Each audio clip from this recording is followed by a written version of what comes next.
Assalamualaikum semua anak-anak murid Muallimah tahun 4. Apa khabar semua? Sihat? Okey, baiklah. Hari ini kita akan belajar dalam subjek Bahasa Melayu bersama saya, Muallimah Aina. Berharap agar antum semua bersedia. Okey, jadi pada hari ini kita akan masuk tema baru, tema 6 iaitu Sains, Teknologi dan Inovasi. Unit 16 iaitu Kehebatan Sains.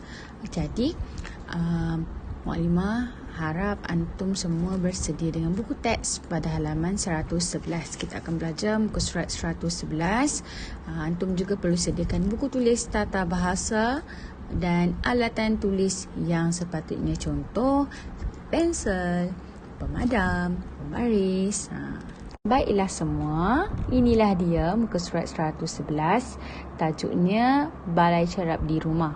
Okey, sekiranya kamu semua sudah bersedia, Muallimah akan menerangkan sedikit apa itu balai cerap. Antum pernah dengar apa itu balai cerap? Okey, baiklah. Muallimah akan terangkan. Balai cerap ialah lokasi atau bangunan yang digunakan untuk memerhati atau mencerap peristiwa cakrawala atau daratan. Contohnya ilmu falak, kaji cuaca atau iklim, geofizik dan lain-lain. Contohnya seperti kita nak mengkaji ataupun untuk melihat bintang, kita nak tengok cuaca pada hari ini, esok macam mana pula kan. Okey. Tapi kita akan belajar pada hari ini adalah balai cerap di rumah, di mana balai cerap tersebut di mana kita akan mengkaji ataupun melihat hanya di rumah sahaja. Okey, siapakah yang membina ataupun membuat balai cerap di rumah? Okey, kita akan baca rencana dengan lebih lanjut.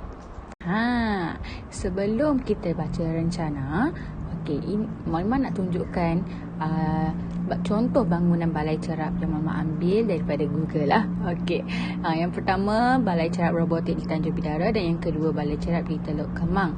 Sebenarnya banyak dalam Malaysia ni banyak, tapi dua ni lah yang Mama ambil lah untuk kamu lihat. Baiklah, sekarang tibalah masa untuk kita baca bersama-sama petikan dan juga rencana. Zara sedang membaca rencana dalam majalah Dewan Pelajar. Pertama, minat yang tinggi dalam bidang astronomi telah mendorong seorang penduduk kampung balai cerap mini di rumahnya. Kedengaran agak pelik bukan? Namun, begitulah yang dilakukan oleh Profesor Dr. Mahamarawi Omar, pemilik balai cerap di Kubang Rawa Salor, Kota Baru, Kelantan. Balai cerap tersebut dibina di perkarangan rumahnya. Jadi Dr.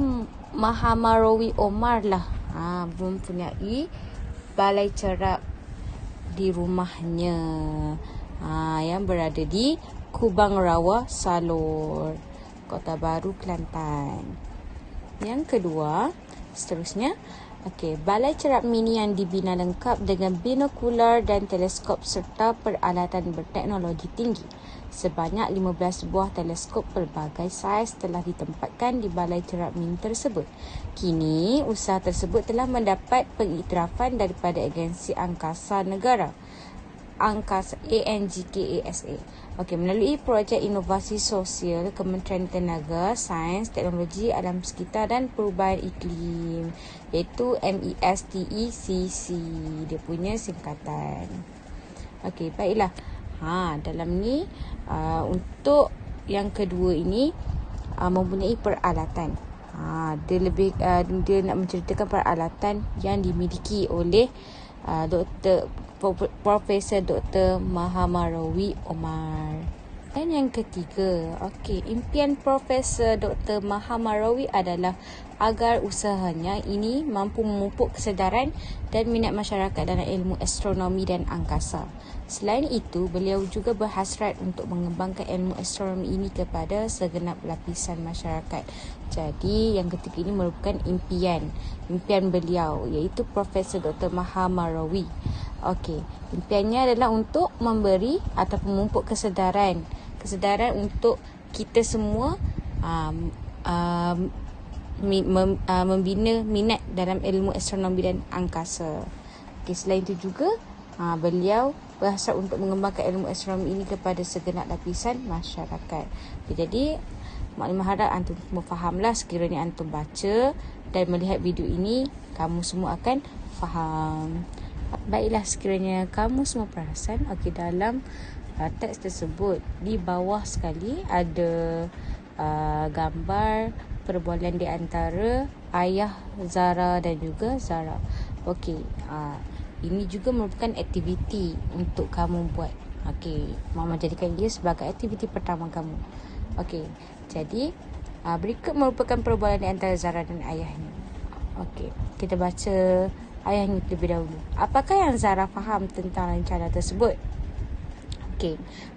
Saya sudah pun letak di bawah itulah jawapannya. Kalau mama tak bagi jawapan sekalipun, awak dah boleh dapat sekiranya awak baca rencana tersebut. Jawapan bagi Zara. Saya faham ayah, rencana itu menceritakan seorang penduduk kampung yang membina balai cerap di rumahnya. Balai cerap mini yang dibina oleh Profesor Dr. Mahamarawi Omar itu lengkap dengan binokular dan teleskop serta peralatan berteknologi tinggi. Tujuannya adalah untuk memupuk kesedaran dan minat masyarakat dalam ilmu astronomi. Begitulah. Itulah jawapan yang kamu perlu tulis dalam buku tulis tata bahasa. Berikutnya pula merupakan aktiviti yang kedua. Kamu ada nampak peta pokok dalam buku teks tu. Jadi aktiviti yang kedua adalah kamu perlu memindahkan maklumat daripada rencana kepada peta pokok. Kamu lihat dalam peta pokok tu, kamu perlu isi lokasi peralatan dan juga impian pemilik. Sekiranya awak baca daripada awal tadi, kita boleh dapat lokasi daripada rencana yang pertama, peralatan pula ada pada rencana yang kedua, kemudian impian pemilik, impian Profesor Dr. Mahamarawi Omar tu ada pada yang ketiga impian tadi. Maknanya sudah senaraikan jawapan yang ada dalam video ini. Lokasi Kubang Rawa Salur, Kota Baru, Kelantan. Peralatan pula binokular dan teleskop. Kita dapat pada rencana yang kedua. Kemudian impian pemilik memupuk kesedaran dan minat masyarakat dalam ilmu astronomi dan angkasa serta mengembangkan ilmu dalam masyarakat. Itu sahaja. Dengan ini berakhirlah pembelajaran kita pada hari ini. Kita akan jumpa pada minggu seterusnya. Jadi bagi murid-murid yang telah selesai menyiapkan tugasan, kamu semua perlu mengambil gambar hasil kerja dan hantar kepada saya melalui aplikasi di bawah, Telegram dan juga WhatsApp, nombor yang mama beri. Terima kasih semua. Kita jumpa pada minggu akan datang. Assalamualaikum warahmatullahi wabarakatuh.